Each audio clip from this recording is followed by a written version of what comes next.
continuer cette leçon. Et comme j'ai vu que des fois, là, je vais partager beaucoup de choses, mais à force de vouloir partager beaucoup de choses, je force, après, oh, ça ne rentre pas bien. Donc, fait que j'ai encore divisé. Je me rends compte que mince, le Seigneur m'a donné beaucoup de viande. Donc, fait que je ne vais pas finir la leçon aujourd'hui. Je vais faire la deuxième partie, mais la prochaine fois, je vais finir la troisième leçon. Amen. Parce qu'il y a beaucoup de choses à partager. Comme ça, c'est moins long et puis je ne vous sépare pas de la nourriture trop longtemps. Sinon, les gens vont m'en vouloir. Il ne faut pas détester le prédicateur à cause. Alléluia. On va prier le Seigneur. Seigneur Jésus, merci pour ta grâce. Je prie, Seigneur, que tu ouvres nos cœurs, tu ouvres nos pensées. Que ta main soit avec nous, Seigneur. Fortifie-nous, vivifie-nous, Papa. Touche nos cœurs. Nous voulons ta parole. Nous voulons connaître ta volonté pour nous. Nous voulons être dirigés. Nous voulons, Seigneur, les oracles qui viennent directement du ciel, Papa. Que ta main soit avec nous, que ta main nous fortifie. Purifie-nous et bénis-nous au nom de Jésus. Que tout le monde dise au nom de Jésus. Alléluia. Bon. Mhm. OK. Donc, je vais faire juste un petit résumé de ce que nous avons vu la dernière fois. On essaie de voir, quand tu te dis, tu es à l'église. Moi-même, quand je venais à l'église ou quand je voyais des gens qui viennent de l'église, mais je les voyais comme des anges. Parce qu'on dit, ne font pas ça. Même si aujourd'hui, on entend beaucoup de mauvaises nouvelles. Et le diable est fort pour ça, pour donner un mauvais témoignage de l'église. Amen. Mais ça ne veut pas dire qu'il y a une mauvaise église partout. Il y a toujours. Parce que Dieu a promis qu'il y aura quelque chose de bon. Il y aura une bonne référence quelque part. Amen. Donc, tu te demandes, mais comment toi tu fais pour ne pas faire ça alors que toi tu n'arrives pas. Tu veux toujours savoir. Parfois tu ne veux pas le faire parce que tu trouves ça trop dur, mais tu aimerais savoir comment tu fais. Donc, pour relater à peu près ce que j'ai expliqué la dernière fois, j'ai parlé de beaucoup de choses qui nous poussent souvent à commettre le mal sans vraiment le vouloir. Il y a la pression du monde, parce que le monde fait comme ça. Les gens te regardent, les gens te critiquent, les gens t'évaluent, les gens donnent tout leur avis sur toi, alors que même si eux, ça ne marche pas. Il y a la pression de la famille. Amen. Parce qu'ils sont très proches, c'est souvent difficile. On veut montrer à la famille qu'on a réussi et tout. Mais il y a la pression de nous-mêmes parce qu'on a des objectifs, on a des rêves. Amen. Et ça, c'est légitime. Donc, ce que j'ai apporté alors, c'est que si vous regardez, allez lire le livre de Proverbes, là où Salomon parle. Écoutez, je ne sais pas comment l'être humain est. On te parle de quelqu'un qui était tellement riche qu'il n'y aura plus jamais quelqu'un sur la terre qui va être riche comme ça. Mais la personne te dit, voici ce que j'ai fait.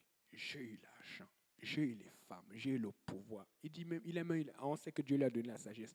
Il avait ce qu'on pouvait posséder. Il y a des gens, il y a des dictateurs qui ont eu le pouvoir, mais qui n'étaient pas très, très intelligents. Ok? Il y a des dictateurs qui étaient très intelligents, mais qui n'avaient pas autant de pouvoir qu'ils voulaient. Il y a tout. Mais lui, il a eu et le pouvoir et l'argent. Et il te dit, tout est vanité. Et même pas ça, on va voir des gens du monde qui ont été glorieux, mais qui sont tombés pauvres. On voit des gens riches qui ont réussi, mais même leur argent n'a pas pu les soigner. On a tellement d'histoires, mais qu'est-ce qui se passe pour que nous n'arrivions pas à prendre exemple là-dessus? Amen. Alors, ce que je voulais apporter, que j'ai apporté la dernière fois, et sur lequel je vais encore insister, c'est que la meilleure façon de vivre sans péché, c'est d'abord d'essayer d'être meilleur spirituellement. Nous essayons toujours d'être meilleurs physiquement. Tout le monde va être beau, tout le monde va être propre, tout le monde va être bien habillé. Amen. Alléluia. Aujourd'hui, quand je mettais les vidéos en ligne, chaque fois je mets une vidéo pour voir ce qui s'est passé la semaine passée. J'ai réécouté encore ce que le frère Simplice a dit. Amen. Comme il est venu à l'église. Alléluia. En tout cas, c'était la viande. Tout le monde a des visées. Ça peut être pour les mauvaises raisons que tu viens, mais Dieu va t'attraper pareil. Amen. tout, le, tout le monde a des objectifs. Donc, c'est pour dire que c'est légitime.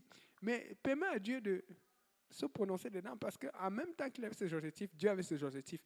Mais au milieu de ses objectifs, Dieu l'a trouvé. Et il n'a pas fui. Mais c'est ça le problème. Quelqu'un cherche quelque chose, Dieu te trouve. Seigneur, si tu ne me donnes pas ça, je pars. Pas. Moi, je reste. Moi, je sais d'où Dieu m'a sorti. Écoutez, tous les jours, j'ai dit tout, c'est comme, même quand je ne veux pas, tous les jours, que ce soit au travail, que ce soit en route, que ce soit, j'ai toujours un exemple de quelqu'un que je regarde et je dis, ouais, si je pouvais seulement prier. Des fois, même pas là, juste prier, juste même lire la Bible, les gens sont démoralisés. Les gens sont pas, je ne sais pas si je peux me raconter ça. Aujourd'hui, ce sont des choses qui sont bizarres. Aujourd'hui, c'est une amie de travail que je donne souvent les versets bibliques. Et j'ai trouvé ça bizarre, mais j'ai dit, c'est même pas bizarre. Et elle disait à quelqu'un à côté, et puis j'ai écouté, j'ai dit, ah, attends, tu te rappelles, je t'avais dit de prier. Elle disait qu'elle était à la maison, à la douche, tout allait bien, et puis subitement, une barre qui était bien solide est tombée.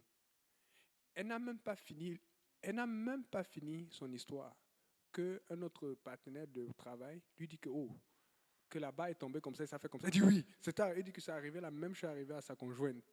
Mais j'ai fait le lien, j'ai dit, vous n'avez pas remarqué que sa conjointe et toi s'appellent de la même façon? Il y a des choses spirituelles qui sont étranges. La même chose arrive à deux personnes le même jour et puis moi j'entends. Tu vois un peu.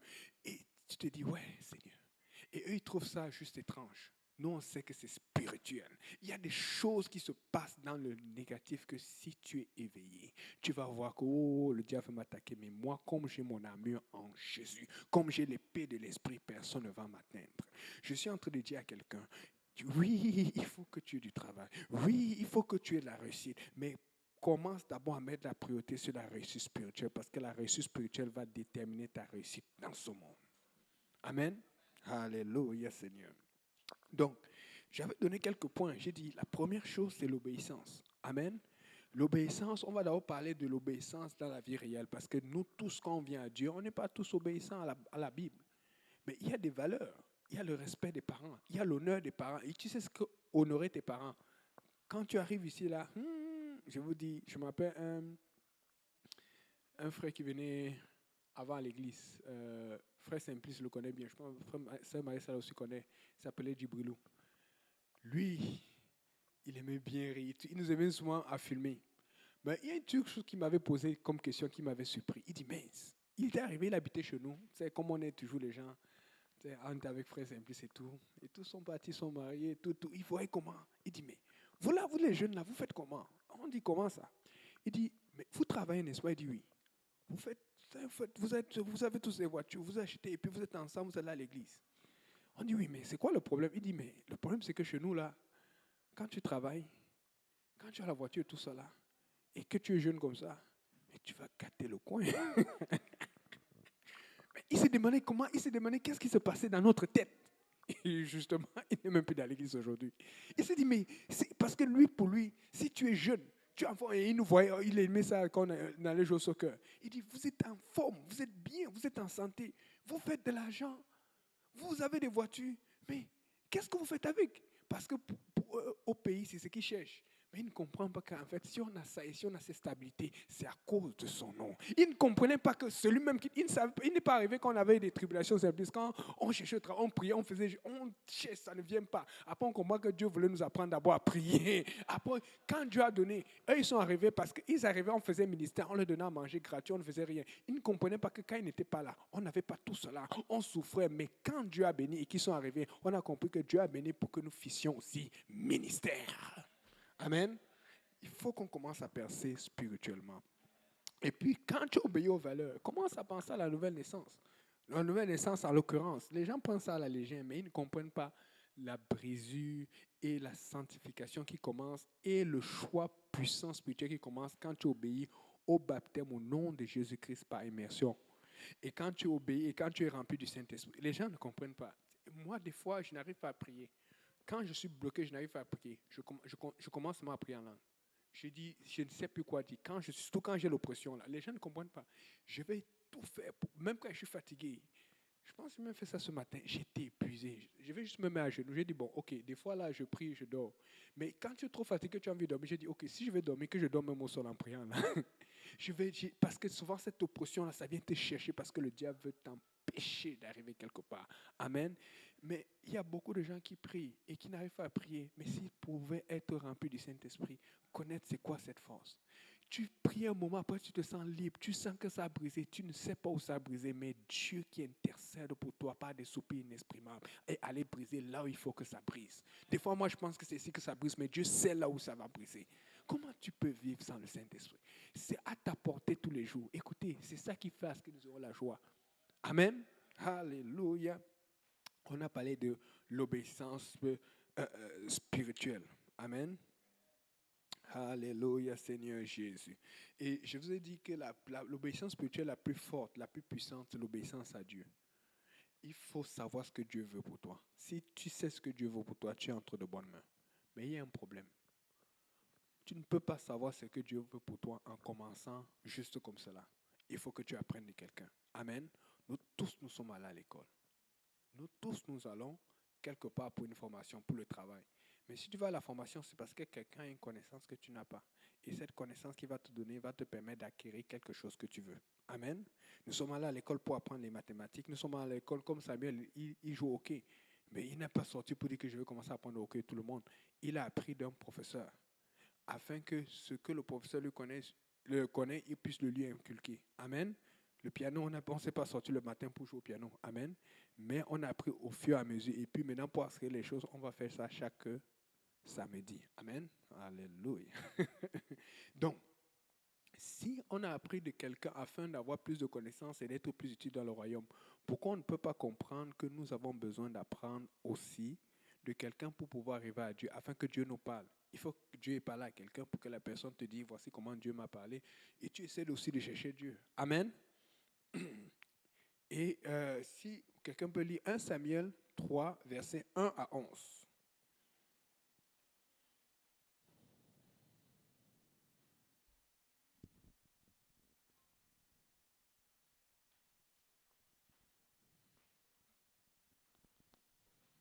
Samuel chapitre 3, verset 1 à 11. Oui. Le jeune Samuel était au service de l'Éternel devant Élie. La parole de l'Éternel était rare en ce temps-là. Les visions n'étaient pas fréquentes. En ce même temps, Élie, qui commençait à avoir les yeux troubles et ne pouvait plus voir, était couché à sa place. La lampe de Dieu n'était pas encore éteinte et Samuel était couché dans le temple de l'Éternel, où était l'arche de Dieu. Alors l'Éternel appela Samuel. Il répondit, « Me voici. » Et il courut vers Élie et dit, « Me voici, car tu m'as appelé. » Attends un peu. Dieu a appelé. Il a dit, Samuel, Samuel. Voilà, c'est ça qu'il a dit. Mais le problème, c'est qu'il a répondu à moi, alors que c'est Dieu qui l'a fait. Ah, vous voyez un peu. Il est parti voir celui qu'il connaissait la voix, parce qu'il ne connaissait pas encore la voix de Dieu. Écoutez, j'insiste là-dessus. Je vais prendre une petite pause. Si tu veux connaître Dieu, va au pied de celui qui connaît Dieu, même s'il n'est pas parfait. Parce qu'Élie n'était pas parfait, il faisait des erreurs. Mais il est parti, il a dit, Maître, me voici. Et même le maître ne savait pas. Voilà pourquoi quand Dieu t'appelle, nous, on ne sait pas. C'est quand tu poses des questions, c'est quand tu viens à ton étude, c'est quand tu cherches. Il faut que vous cherchiez Dieu. Parce que Dieu veut vous parler. Des fois, tu te dis, c'est quoi que Dieu veut pour moi? Dieu, depuis lui, il a envie de te dire ce qu'il veut pour toi. Mais toi, tu penses que... Mais c'est juste que peut-être tu n'es pas à l'écoute ou tu ne cherches pas. Continue, mon frère. L'Éternel appela de nouveau Samuel. Et il courut vers Élie et dit, « Me voici, car tu m'as appelé. » Élie répondit, « Je n'ai point appelé. Retourne te coucher. » Et il alla se coucher. L'Éternel appela de nouveau Samuel. Et Samuel se leva, alla vers Élie et dit, « Me voici, car tu m'as appelé. » Élie répondit, « Je n'ai point appelé mon fils. Retourne te coucher. » Samuel ne connaissait pas encore l'Éternel. Il ne connaissait pas encore l'Éternel. Écoutez, je parle en connaissance de cause. Ça fait des années que je suis dans l'église. Il y a plusieurs fois Dieu m'a parlé, mais je n'ai pas compris qui me parlait. C'est à force de parler avec Pasteur Graham, Pasteur Kausi, Pasteur Serge aussi. J'ai passé beaucoup de temps avec Pasteur Serge, tout au départ, quand le Pasteur Kausi ne pouvait pas être là tout le temps. C'est là où tu vois un peu comment il fait ici, comment il fait là-bas, comment il fait. Il faut que quelqu'un qui soit... Des fois, tu as l'impression que tu as une relation avec Dieu. Mais le problème, c'est que Dieu veut que tu ailles plus loin. Mais comment tu vas aller plus loin si tu n'es pas avec quelqu'un qui allait plus loin? Il faut que tu aies une référence. Amen. Nous, parents, nous voulons toujours que nos enfants aillent plus loin que nous. Amen. Mais pourquoi alors tu vas arriver à un niveau et puis tu vas rester là? Nous sommes appelés à aller plus loin. Et je vous dis, je ressens cela. Surtout quand je prie, le Seigneur veut que nous, ici, là, nous allions plus loin. Mais nous sommes bloqués par quelque chose, ou par une valeur, ou par une pensée. Continue, mon frère. L'Éternel appela de nouveau Samuel pour la 3e fois. Et Samuel se leva, alla vers Élie et dit, me voici car tu m'as appelé. Élie comprit que c'était l'Éternel qui appelait l'enfant. Et il dit à Samuel, va, couche-toi. Et si l'on t'appelle, tu diras, parle, Éternel, car ton serviteur écoute. C'est bon, c'est bon. Mais vous voyez, Élie, il avait l'expérience avec Dieu. Et le problème, c'est que des fois, tu as l'expérience avec Dieu, tu ne vois pas directement ce qui arrive. Amen. Or, il y a eu une répétition. Et quand il y a la répétition, il a dit, oh, ok, je sais ce qui se passe. Parce qu'il savait que cet enfant était sincère. Sois sincère quand tu vas voir l'homme de Dieu ou la femme de Dieu que Dieu a mis sur ton chemin. Amen. Sois sincère quand tu vas les voir. Parce que Dieu va les utiliser pour te montrer le chemin. Amen. Et donc, il dit, parle, ton serviteur écoute et il obéit. Maintenant, ça ne veut pas dire que Dieu va te dire ou quelqu'un va te dire, dis, parle. Il y a autre chose que Dieu va te dire. Amen. Mais c'est à toi d'aller suivre l'homme de Dieu pour pouvoir savoir. Mais il faut chercher le bon homme de Dieu. Ça aussi, c'est un autre problème. Amen. Autre chose que Dieu veut pour que nous arrêtions de pécher. Dieu veut notre sanctification. On va voir Exode 19, versets 10 et 11. Vous allez voir que c'est Dieu même qui demandait cela. Parce que des fois, on se dit que, oh, c'est le pasteur, oh, c'est tel frère, l'église, ils aiment trop ça, la sainteté, c'est dur. C'est même quoi ça, est-ce qu'on fait ça comme ça là-bas? Vous allez voir ce que Dieu a demandé. Et vous allez voir dans quel cadre, comment il a demandé cela. Parce qu'il ne veut pas qu'il pêche. Il veut, mais il sait qu'on ne peut pas arrêter de pécher là, comme ça, à l'instant. Mais il veut alors leur donner un processus pour arrêter. C'est bon, mon frère. Exode 19, 10. Et l'Éternel dit à Moïse, va vers le peuple, sanctifie-les aujourd'hui et demain, et qu'ils lavent leurs vêtements, qu'ils soient prêts pour le troisième jour, car le troisième jour l'Éternel descendra aux yeux de tout le peuple sur la montagne de Sinaï. Ok. Bon. Si je viens vous voir, ok, je vois encore, je dis, bon, préparez-vous parce qu'on doit se voir dans 3 jours. Vous allez dire, frère Yannick, tu te prends pour qui? Vous voyez un peu. Il faut juste prendre la voiture et se déplacer, aller vous rendre visite, ou même vous appeler pour que vous vous déplacez. Amen. Mais regardez à peu près combien Dieu trouve que c'est important de s'approcher de lui. Parce que Dieu ne veut pas offenser. Il ne veut pas dire, comme tu es là, tu es sale, tu es loin de moi. Mais Dieu dit, ok, je vais descendre au milieu de vous. Amen. Mais comme je vais descendre au milieu de vous, sanctifiez-vous, préparez-vous quand même. Répète encore, relis encore le 10 et le 11, pardon. Et l'Éternel dit à Moïse, va vers le peuple, sanctifie. Il dit à Moïse, à l'homme de Dieu, va vers le peuple. Quand le pasteur vient te voir et te dit, sainteté, mets-toi à part. C'est Dieu qui t'a dit ça. C'est l'Éternel qui dit à Moïse. Ce n'est pas l'Éternel qui dit au peuple. Parce que même Moïse avait une lutte avec la sanctification. Nous aussi, on a nos luttes. Mais quand c'est quelqu'un qui est naturel et qui a aussi ses luttes, ça va être plus facile qu'il vienne te parler. Parce que Dieu est saint. Mais il veut qu'on arrive à lui. Et vous savez, la sanctification achevée complètement, comme la Bible dit dans Thessaloniciens, c'est au ciel. Mais nous sommes en processus. Et c'est quand nous nous rapprochons que Dieu trouve ça agréable et qui nous parle de plus en plus. Verset 11. Qu'il soit prêt pour le troisième jour. Pour le troisième jour. Car le troisième jour, l'Éternel descendra aux yeux de tout le peuple sur la montagne de Sinaï. Amen. Et vous avez vu, là, il dit qu'il soit prêt pour le troisième jour. Mais vous allez remarquer que Moïse, maintenant, va voir le peuple. Ça, je vous épargne. J'avais lu ça ici une fois. Mais Moïse va dire, lavez vos vêtements. Il savait. Les gens la faisaient, ils chillaient tout le temps et puis ils ne se lavaient même pas. Bon, pas tout le monde. Amen. Mais il y a autre chose qu'il va dire. Il dit, ne touchez point de femme. Moïse les connaissait. Dieu a dit, sanctifie-les. C'est parce que Dieu savait qu'ils faisaient des choses qui les empêchaient d'être saints. Moïse a dit, ok, bon, vous savez, et c'est ce qui se passe. Le pasteur voit ce qui ne va pas dans ta vie. L'homme de Dieu voit ce qui ne va pas. Il va te dire, bon, ma soeur ou mon frère, si tu faisais... Pasteur, Dieu t'a parlé. Le problème, c'est que tu ne sais pas si c'est Dieu qui te parle directement. Est-ce que ça ne va pas être plus difficile que ça? C'est pour ça que Dieu envoie l'homme de Dieu, parce que si tu y arrives, tu vas passer à plus loin pour pouvoir lui te contacter. Quand tu as un vous ne savez pas comment c'est stressant quand tu as service aujourd'hui, quand l'ennemi te cherche. Il y a tellement de choses qui t'arrivent.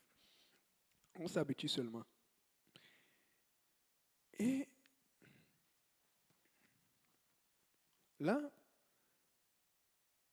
le point que je veux apporter par rapport à nous aujourd'hui, c'est que pour pouvoir descendre au milieu d'eux, il a dit, préparez-vous, car je veux vous voir le troisième jour, je vais descendre au milieu de vous. Mais vous savez, c'est quoi ça équivaut aujourd'hui? Parce que Dieu veut, oui, le service au Schlager, c'est une préparation pour rencontrer Dieu. Mais il y a plus que ça. Une préparation, si tu dois voir quelqu'un dans 3 jours, c'est comme si tu dois préparer un événement important. Amen. Si on te dit que le président ou telle personne de la famille arrive, tu vas être content, tu vas quand même te trouver à la maison, tu vas faire à manger. Mais quel est le genre d'événement important où on rencontre Dieu plus fort? Les conférences, la retraite chipénienne, les veillées de prière. Vous allez voir, je vais vous culpabiliser un peu. Si vous avez raté les veillées de prière dernièrement, vous avez raté les conférences. Souvent, il y a une conférence, au lieu de te battre pour y être, parce que c'est comme le même ordre à Moïse, va préparer. C'est pour ça qu'une conférence ne se fait jamais comme cela. Ça se prépare à l'avance, afin que le peuple se prépare, invite et vienne pour rencontrer Dieu. Écoutez, je vous dis, avec tout ce qu'on n'a pas eu pendant 2 ans, à partir de maintenant, ne ratez plus aucune conférence. Moi, je ne vais rien rater. Ne ratez plus aucun rendez-vous parce que ce sont des rendez-vous où Dieu veut se manifester à toi, où Dieu est plus présent, où tu vas le sentir plus fort et plus facilement qu'ici à Hochelaga.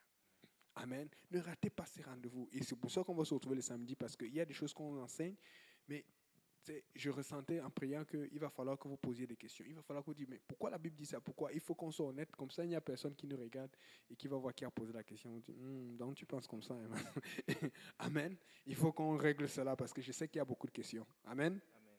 Donc, il faut participer à tout ce qui a ton pouvoir, tout ce que tu peux. Amen. Amen. Mais hélas, le Seigneur a dit quelque chose pour les protéger. Verset 23. Verset 23. Moïse dit à l'Éternel, le peuple ne pourra pas monter sur la montagne de Sinaï, car tu nous en as fait la défense expresse, en disant, fixe les limites autour de la montagne et sanctifie-la. L'Éternel lui dit, va, descends, tu monteras ensuite avec Aaron. Ok, donc parce que l'Éternel te parle à moi, il dit que j'espère que tu as dit au peuple de ne pas monter.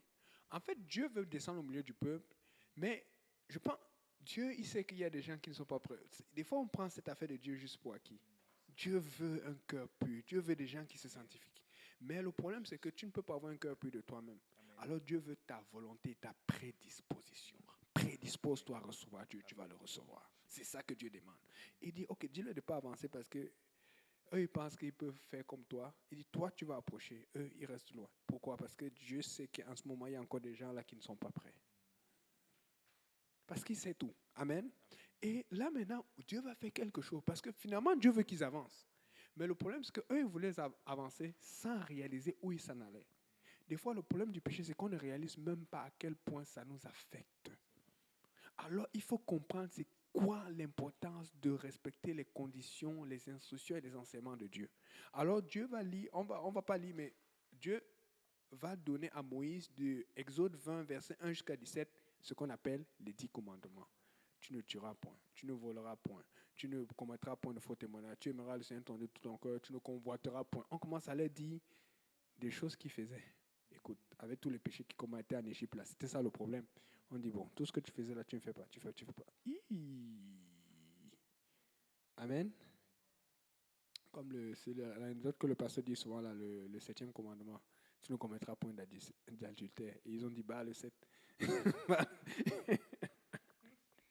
Parce qu'ils faisaient cela. C'est pour ça qu'ils étaient dans le péché. Et Dieu voulait qu'ils soient saints. Amen.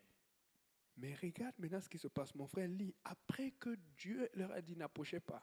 Mais maintenant Dieu leur a dit, voici ce que je veux que vous fassiez. Ou voici ce que je veux que vous évitiez.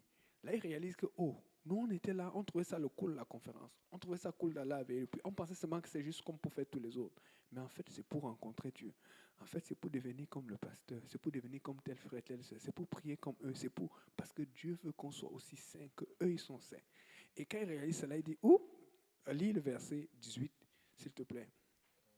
Jusqu'au verset 21. Exode 19. Exode 20. Okay, Parce que c'est dans Exode 20, verset 1 qu'il a donné les commandements. Tout le peuple entendait les tonnerres et le son de la trompette. il voyait les flammes et la montagne fumante. Attends, Dieu a dit qu'il voulait les voir le troisième jour. Et ils arrivent le troisième jour. Je ne sais pas à quoi ils s'attendaient. Peut-être ils s'attendaient à une fiesta ou les oiseaux qui volent. Mais quand ils arrivent, on donne des grands commandements. Ils entendent la voix de Dieu. Je suis l'Éternel, ton Dieu. Tu ne tueras pas. Et puis après, Dieu, pour leur faire comprendre qu'il est important, ils entendent boum, boum. Et ils disent que l'affaire là, c'est sérieux. Continue, mon frère. À ce spectacle, le peuple tremblait et se tenait dans l'éloignement. Ils dirent à Moïse, « Parle-nous toi-même et nous t'écouterons, mais que Dieu ne nous parle point, de peur que nous ne mourions. » Ok, vous voyez, à ce spectacle, qu'est-ce qu'ils disent? Parle-nous toi-même. Je vous dis, il y avait plusieurs qui voulaient parler à Dieu. Il y a eu plusieurs aussi à qui Dieu voulait parler à tout le monde. Et c'est ça qui se passe. Tout le monde aimerait parler. Tout le monde aimerait dire, Dieu me parle. Mais quand ils ont réalisé les commandements et ils ont réalisé la puissance de Dieu, et Dieu a fait ses esprits pour qu'ils réalisent que, écoutez, des fois vous prenez Moïse qui vient tout le temps à la montagne, son visage brûlé comme ça et tout, vous pensez que c'est facile. Il y a une consécration là-dedans. Et quand il réalise cela, il dit, pasteur, c'est toi le pasteur, va voir Dieu, tu viens nous dire. Alors que c'est eux, vous allez voir, regardez au désert avant ça, c'est eux qui voulaient lapider le pasteur tout le temps qui avait un problème. Maintenant, quand ils voient que c'est Dieu, ils disent, ah, voilà pourquoi on reconnaît l'autorité du pasteur. Les mêmes qui discutaient l'autorité de Moïse. En fait, c'est ça que Dieu veut. Dieu voulait qu'ils s'approchent depuis longtemps, mais Dieu a dit à Moïse, il a dit de ne pas approcher parce qu'ils n'étaient pas prêts. Et pour les apprêter, on leur a montré quoi faire. Écoutez, Dieu veut vous préparer pour s'approcher de lui. Vous êtes gagnante, vous êtes gagnant. C'est bien de s'approcher de Dieu. Amen. Amen. C'est pas pour vous. Qui veut s'approcher de Dieu? Moi, je veux m'approcher de Dieu. Amen. Amen. Alléluia. Une autre chose. Un gros conseil. Soyons réalistes. Amen. Amen. Soyons réalistes. Arrêtons de nous faire de fausses idées. Amen. Amen.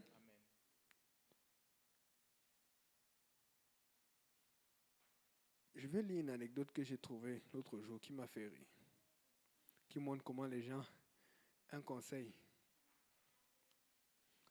Regardez. C'est où que j'avais trouvé ça? Excusez-moi, je vais la voir.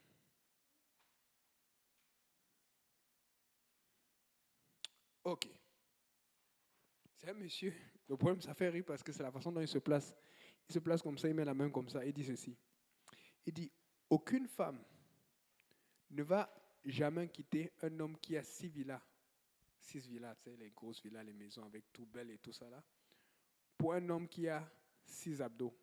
C'est que quand tu as 6 abdos, c'est comme tu te présentes et tout. Il dit, mais la femme n'est pas bête. Tu penses qu'elle va laisser? Elle peut faire celui qui a 6 villas avec le gros ventre pour laisser celui. Hein?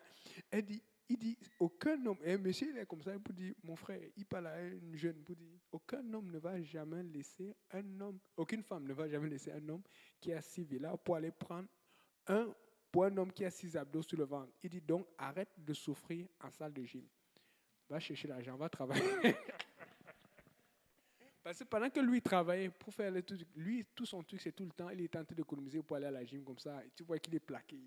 Il avait 6, il voulait m'avoir 8 ici. Tu vois un peu. Il marchait. Quand il marchait, il était comme un robot. Et quand on regardait, hey, tu es beau, hein? Mais lui, il ne sait pas comment ça se passe. C'est juste temporaire parce que les vrais problèmes, c'est à la maison quand on sort après.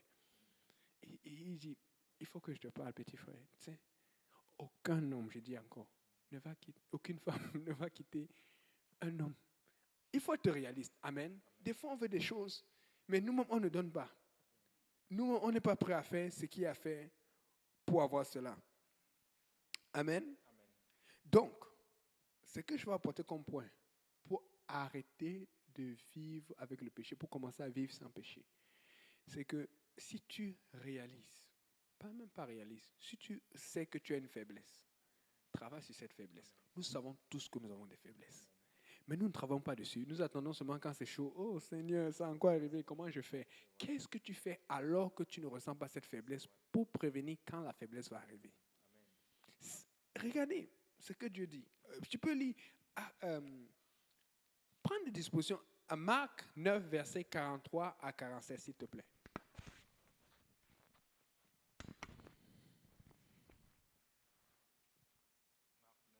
Mhm.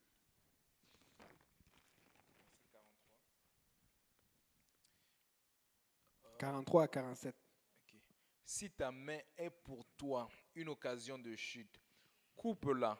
Mieux vaut pour toi entrer manchot dans la vie que d'avoir les deux mains et d'aller dans la géhenne.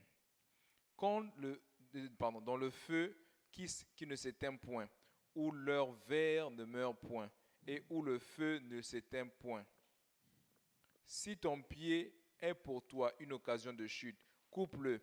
Mieux vaut pour toi entrer boiteux dans la vie que d'avoir les deux pieds et d'être jeté dans la géhenne, dans le feu qui ne s'éteint point, où leur verre ne meurt point, et où le feu ne s'éteint point. Et si ton œil est pour toi une occasion de chute, arrache-le. Mieux vaut pour toi entrer dans le royaume de Dieu, n'ayant qu'un œil, que d'avoir deux yeux et d'être jeté dans la géhenne, où leur verre ne meurt point et où le feu ne s'éteint point. Et moi, je vais ajouter quelque chose. Si ton abdos est pour toi une occasion de chute, coupe l'abdos. On coupe l'abonnement à la gym.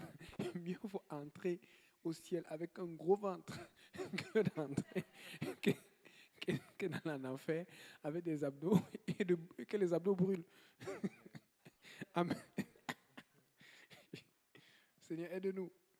Aide-nous. Et il dit, j'ai regardé Osteva, ça dit la géhenne de feu. Ce n'est pas le lac de feu. Amen. Ce n'est pas le lac de feu. Je suis allé regarder ça dans le grec, c'était le mot généa, quelque chose comme ça là.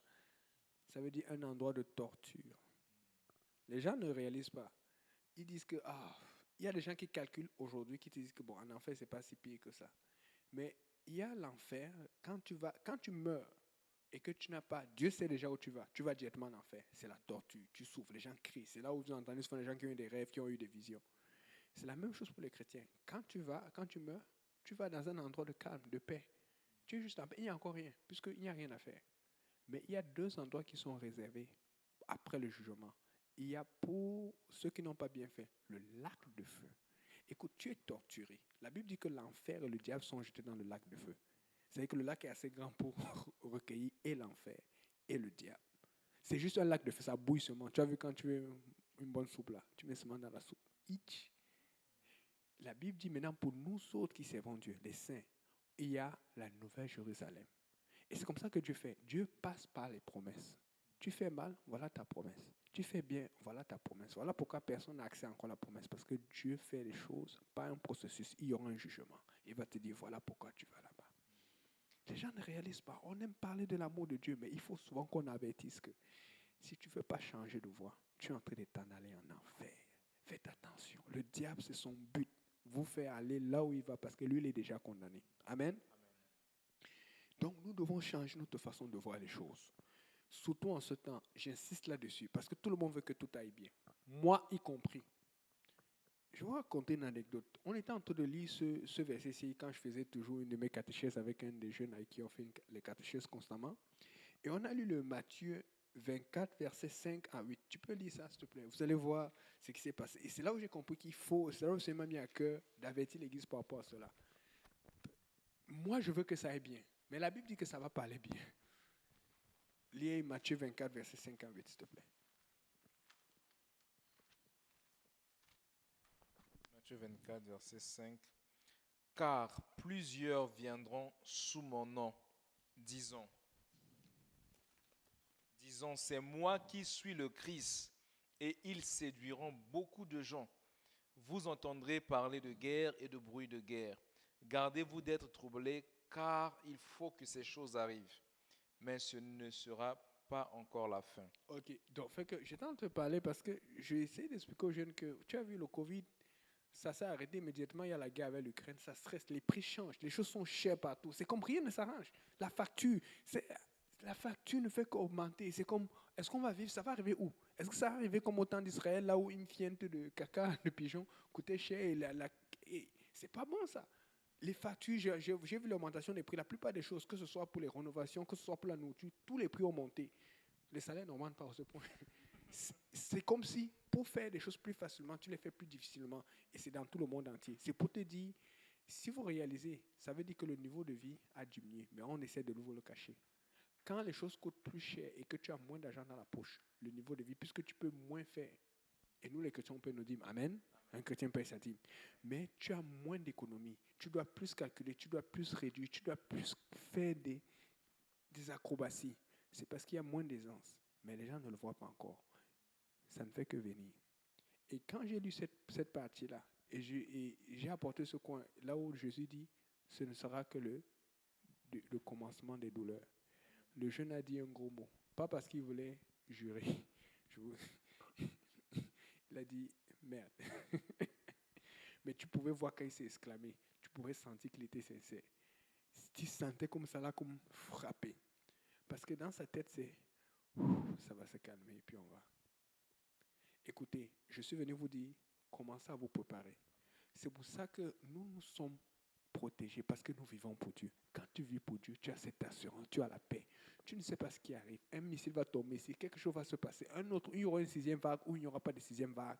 Mais tu as le Seigneur Jésus qui te protège par la vague du Saint-Esprit.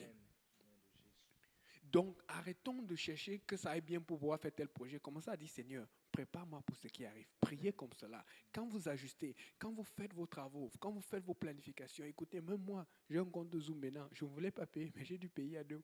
Parce que j'ai compris que ça me bloquait. Je me disais que ça allait aller. J'ai compris que non, je niaisais. Je me suis ajusté à beaucoup de choses. Et c'est la même chose qu'on est en train de faire avec Haïti. On avait d'autres projets maintenant. Ça tout, on suit l'esprit. Amen. Et c'est plus facile pour nous autres qui sommes remplis du Saint-Esprit et qui cherchons Dieu fidèlement tous les jours. Et il faut qu'on mette ça dans notre tête que ça va de mal à mal. Si ça va bien, tant mieux. Mais je vous dis, ça ne fait qu'aller mal. Mais l'ennemi essaie de nous cacher cela pour qu'on ne le voit pas. Tout a augmenté. L'essence. Il y a un an, on achetait l'essence à 1 et quelques. Aujourd'hui, tu fais le plein. Si tu cours même dans les stations pour voir, la plupart, c'est 1,75, 1,80. Parfois, dans d'autres endroits, dernièrement, ça atteint $2. Ça ne fait pas de sens. Mais les gens ne réalisent pas. Écoutez, donnez-moi, c'est rare de trouver un produit qui n'a pas augmenté en prix. Les transports coûtent cher parce qu'il y a des gens qui sont malades, il n'y a plus de gens, il n'y a plus de chauffeurs, il n'y a plus de telles choses. Les gens cherchent le travail. Écoute, je ne sais pas s'il y a une année où j'ai eu autant d'offres d'emploi que cette année.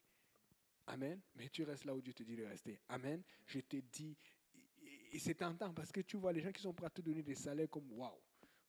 Tu fais, yeah.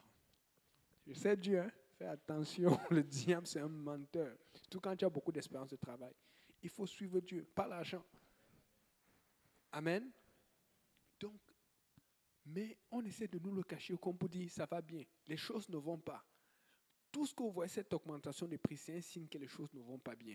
Parce que pour vivre, c'est devenu plus difficile. Et tu es obligé de calculer. Avant, tu pouvais acheter, tu achètes. Maintenant, tu achètes ça ce mois, le mois prochain, tu achètes autre chose. Tu es moins à l'aise. Tu es moins aisé financièrement.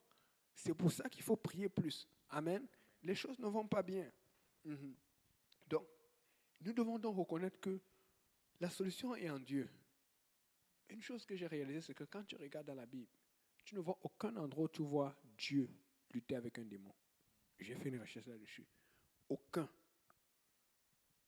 Vous savez, quand Dieu lutte, vous savez avec qui Dieu lutte? Un des premiers endroits où tu vois Dieu lutter clairement avec quelqu'un.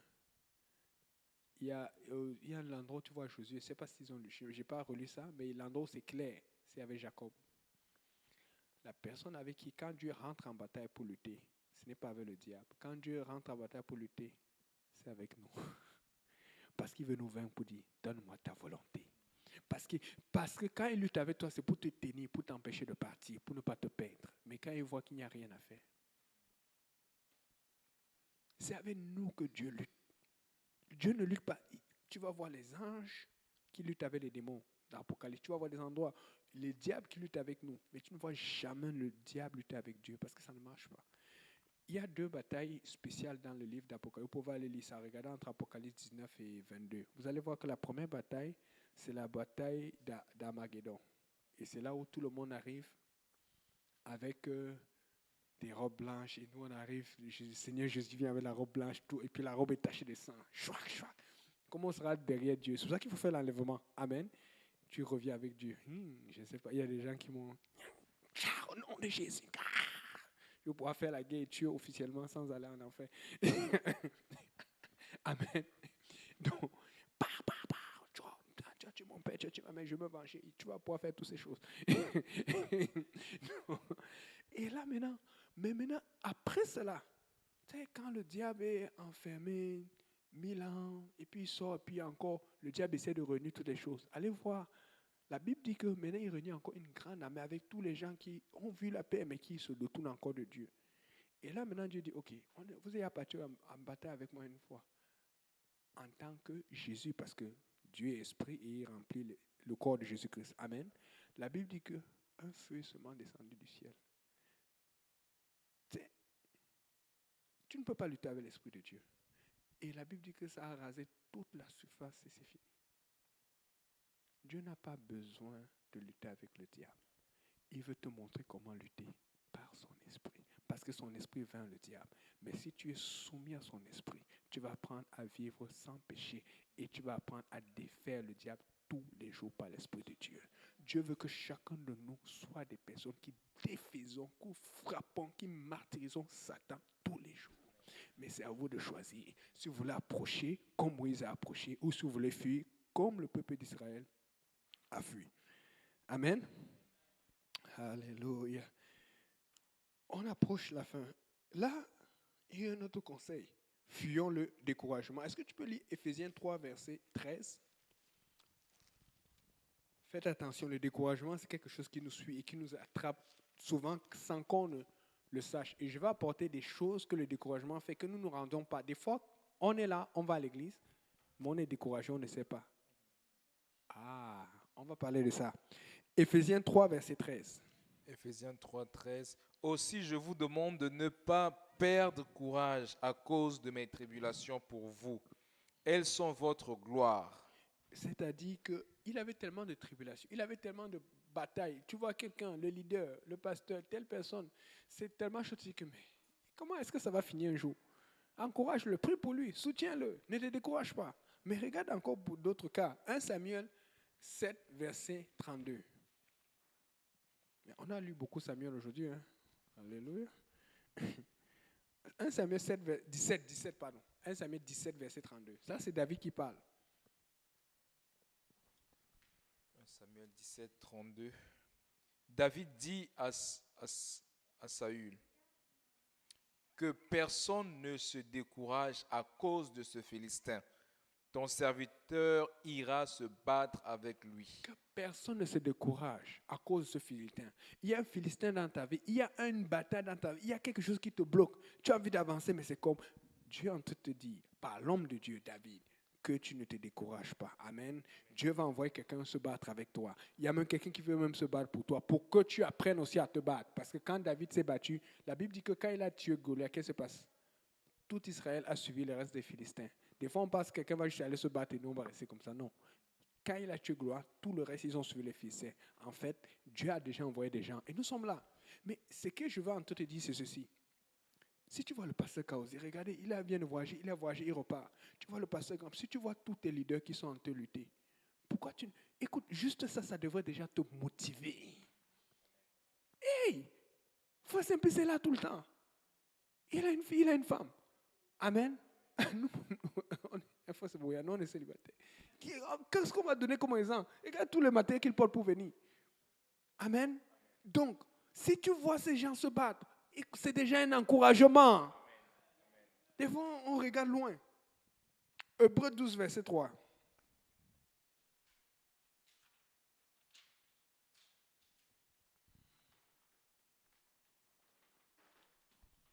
Hébreux 12, verset 3. Considérez en effet celui qui a supporté contre sa personne une telle opposition de la part des pécheurs, afin que vous ne vous lassiez point l'âme découragée. Ok. Considérez, parce que des fois on ne réalise pas ce que Jésus a souffert. Regardez à peu près ce qu'il a souffert. Je ne sais pas pour vous. Est-ce qu'on t'a déjà mis quelque part et puis on t'a donné 39 coups moins 1? Mais là, on ne parle pas des gens que tu connais. On parle des gens qui te détestent. Imagine des gens qui te détestent, que ce soit dans ton pays ou autour de toi, ou les gens qui ont eu des problèmes avec toi. Et qu'on leur dit, voici tel, tu peux le taper 39 fois. 40 comment ça. Imagine comment ils vont te taper. Mais quand tu regardes l'histoire de Rome, les fouets romains, c'était des grosses lanières comme cela. Et dans les fouets romains, il y avait des petits bouts pointus sur tout le fouet.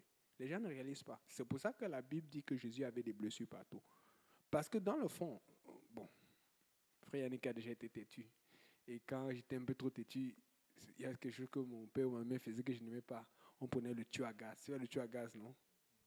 Je vois les gens qui connaissent ça. Quand c'est le balai, ça fait. Mais le tuyau à gaz, ça laisse les traces ici, ça gonfle. Mais imagine maintenant ce que la lanière qui est plus grosse que le tuyau à gaz fait. Mais maintenant, dans les lanières, il y avait des morceaux qui piquaient et c'était bien pointu. Et chaque fois, avant de faire martyriser, et vous savez, les Romains, leur force, ils étaient capables de garder un prisonnier, un condamné à mort vivant jusqu'à la fin avant de le tuer. Donc, ils savaient comment le faire souffrir. Parce qu'ils savent comment faire que quelqu'un meurt vite, mais ils savent comment le frapper sans qu'il ne meure. Et c'est ce qu'on a fait à Jésus. Il a souffert comme il fallait qu'il souffre. C'est pour ça qu'il y avait d'abord les gonflures de lanière, partout ici, partout là, mais il y avait aussi les points qui sont pas les petits trucs pointus qui étaient là. Il a dit, imaginez comment il a souffert. Personne n'a pris le fouet pour mettre sur toi. On te met juste la pression. On se moque de toi. On veut casser tes finances. Jésus, regardez, il a eu les lanières. Amen. Regardez alors, j'ai décortiqué ce mot découragé là, où on dit ne perdez pas courage. Dans lui second, ça dit ne perdez pas courage. Dans Ostava, ça dit découragé. Mais le grec ancien, ça dit c'est kakeo. Et pourquoi je décortique ça? C'est pour vous montrer que des fois, vous pouvez vous décourager sans savoir que vous êtes découragé. Vous savez ce que ça veut dire? Ça veut dire agir mal. Tu peux être à l'église tous les jours, tu peux être à ce service, tu peux sortir aller à la maison, mais tu es en train de faire des petites choses mauvaises, tu ne fais qu'accumuler. Il faut que tu te remettes en question. Des fois, tu ne te rends pas compte, mais tu es en train d'agir mal dans les simples choses que Dieu te demande. Autre chose que ça dit, être en faute. Tu vis pour Dieu, tu dis, ok, ça fait, je souffre, Dieu va comprendre cela. Non, reviens à Dieu. S'il y a des choses que tu as commencé, arrête, tu dis, Seigneur, pardon, je veux me reconnecter à toi. Reviens à ton premier amour. Amen. Et l'autre chose qui est la plus importante de la définition, c'est commettre une négligence. En fait, quand tu es découragé, souvent, c'est pas que tu montes, c'est pas toujours quand tu as battu, quand tu vas tomber, oh, la soeur venons prier pour elle, venons pour lui. Souvent, c'est quand tu commences à être négligent dans les petites choses, les petits enseignements qu'on t'a donnés, les choses où tu étais en feu dans un temps. C'est ça le découragement. Donc, quand l'apôtre nous dit de vous décourager pas, ne commencez pas dans la négligence. Amen. Alléluia. Vous savez, nous sommes tous pécheurs et nous réclamons un statut. Parce que nous voulons, tu sais, tout le monde a péché. Je ne sais pas, moi, depuis que je suis baptisé, est-ce que quelqu'un qui a été baptisé qui a péché après? Moi aussi. Tout le monde. Amen. Mais n'empêche que s'il y a quelqu'un qui est baptisé qui pêche autant qu'avant qu'il a été baptisé, là, il y a un problème.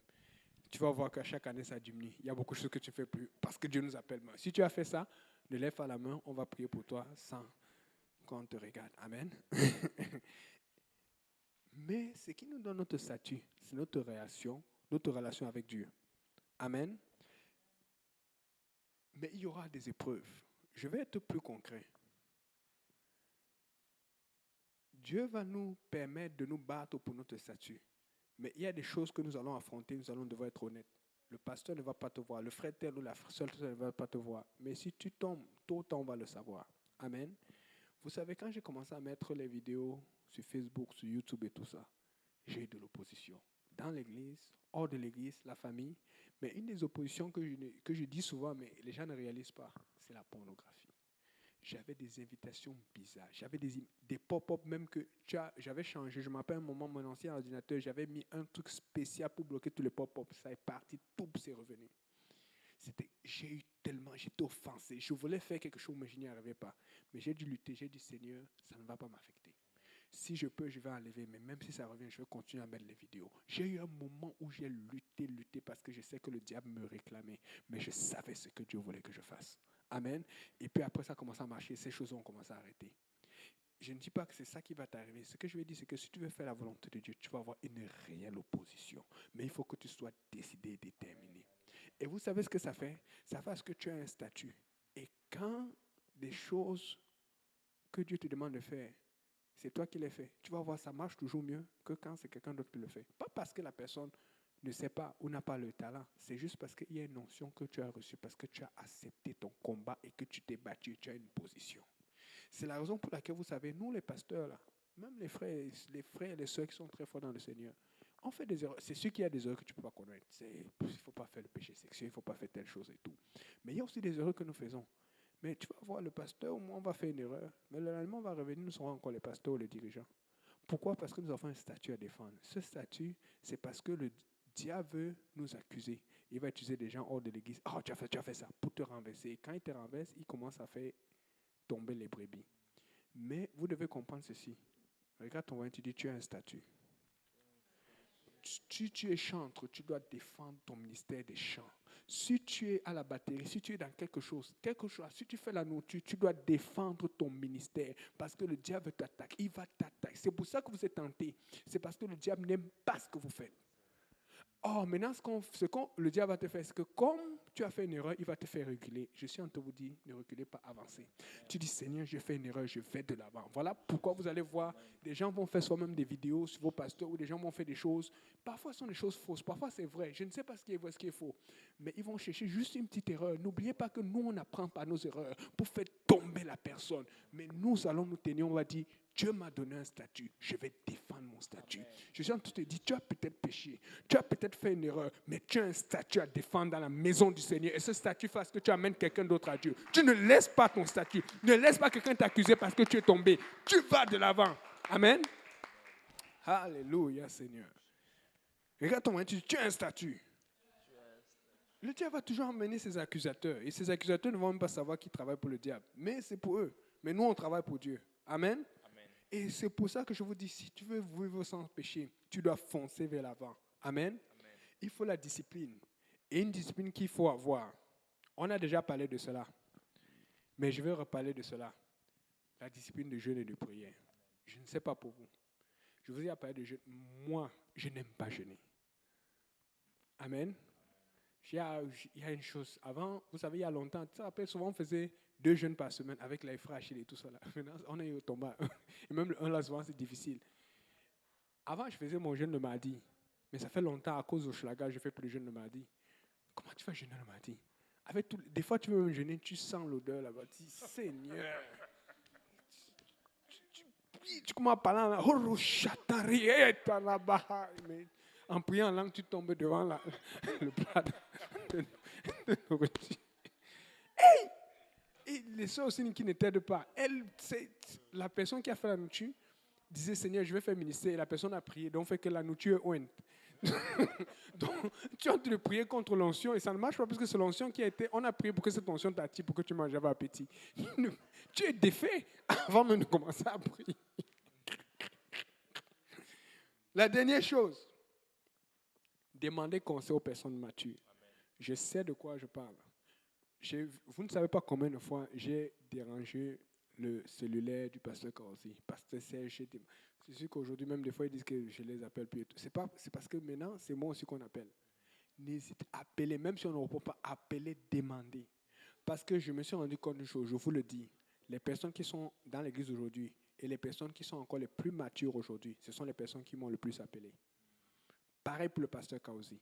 On était derrière lui. Nous, pasteur Abou, pasteur, nous tous, on était derrière lui. On l'appelait. Quand on a demandé conseil, quand on faisait des erreurs, on allait le voir.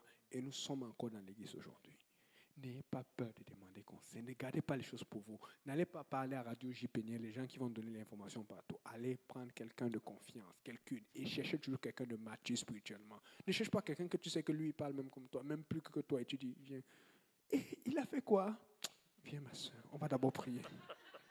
Pendant qu'il prie, il a aussi fait ça. Hein. Parlons à Dieu. Seigneur, tu as vu ce que la soeur a subi, Seigneur, que ton feu descende et que la poudre crappe. Tu as déjà fini. On va se lever. Alléluia. On va prier le Seigneur. Seigneur, merci pour ta grâce, merci pour ta bonté. Nous prions pour que tu bénisses ce service, que ta main soit sur nous. Donne-nous la force et la volonté de vivre sans péché. Parce que nous sommes appelés à vivre sans péché. Nous sommes appelés à être des saints et des saintes dans la maison du Seigneur. Amen. Je vais laisser le frère Saint-Puce prier pour conclure, pour bénir le repas.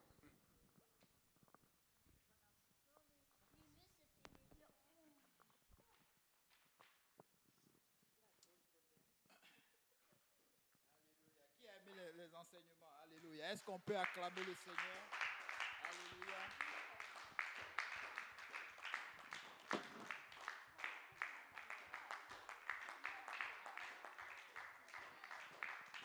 Amen.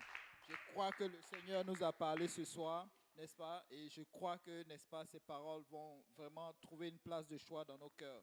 Donc, prions le Seigneur ensemble. Prions le Seigneur, remettons, n'est-ce pas, ces paroles, n'est-ce pas, que le Seigneur lui-même, n'est-ce pas, ouvre une place dans nos cœurs, Seigneur, et qu'il le scelle. N'est-ce pas? Prions aussi pour l'homme de Dieu qui a porté, n'est-ce pas, cette parole. Prions aussi pour toutes ces personnes qui ont entendu, n'est-ce pas, de la part du Seigneur. Amen. Alléluia. Prions le Seigneur. Seigneur, nous te bénissons, nous te rendons grâce, Papa. Nous te disons merci encore, éternel Dieu de gloire, Papa, de nous avoir, alléluia, mis encore au devant, Seigneur, de toutes ces choses, Seigneur Jésus. Nous te prions, Papa, que ces paroles trouvent une place de choix dans nos cœurs, Seigneur. Éternel Dieu de gloire, Papa, qu'une personne parte dans la repentance, Seigneur, une repentance totale et sincère, Seigneur. Éternel Dieu de gloire, que nos vies changent devant toi, Seigneur. Que nos vies soient encore plus agréables, Seigneur, éternel Dieu de gloire. Nous te louons, nous te rendons grâce. Nous ne cesserons jamais, Papa, de te rendre grâce, Seigneur. Papa, de tout ce que tu fais dans nos vies, Seigneur. Que ces paroles trouvent aussi une place de choix dans le cœur de tous ceux qui ont regardé, Seigneur. Que cela influence, Papa, nos décisions, nos conseils, Seigneur. Que nous soyons sages, Papa, même quand nous tombons, que nous puissions nous relever, Seigneur. Où est l'homme de Dieu, éternel Dieu tout-puissant, que tu as amené devant nous pour apporter la parole, Seigneur. Nous bénissons ton Saint-Nom. Souviens-toi de notre pasteur, Seigneur, qui se trouve au Congo, Seigneur Jésus. Toutes ces personnes, Papa, qui cherchent la voie, Seigneur. Éternel Dieu de gloire, Papa, nous venons remettre la nourriture en tes mains, Seigneur. Et cette fraternité que nous allons, éternel Dieu de gloire, Papa, passer du temps ensemble, Seigneur. Nous te prions, Papa, que c'est toi qui nous guides. Bénis et sanctifie la nourriture. Bénis les mains qui l'ont apportée, Seigneur. Papa, donne au centuple, Papa, tous ceux qui ont financé, Seigneur, de loin, de près, Seigneur. Éternel Dieu de gloire. Et que toute la gloire, Papa, te revienne. Raccompagne chacun de nous à son lieu de domicile, Seigneur Jésus. Et que toute la gloire te revienne. Que le peuple de Dieu dise au nom de Jésus. Est-ce qu'on peut acclamer le Seigneur? Alléluia.